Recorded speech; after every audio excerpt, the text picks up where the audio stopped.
eventually adapt. You get used to it, unfortunately. But there are some studies that are being done at the National Institutes of Health that are able to simulate the effect of hunger, but still provide the calories. And it's looking like there's a small component that's due to hunger. But most of it actually is because you've got these periods of not being fed, and then the body turns on these defensive genes.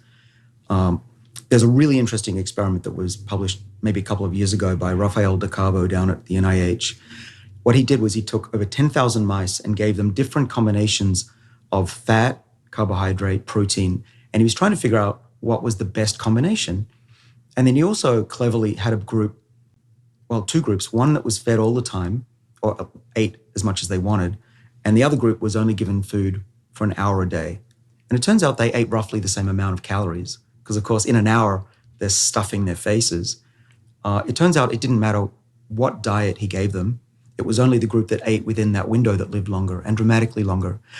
So my conclusion is, and mice are very similar to us metabolically, I think that tells us that it's not as important what you eat, it's when you eat during the day.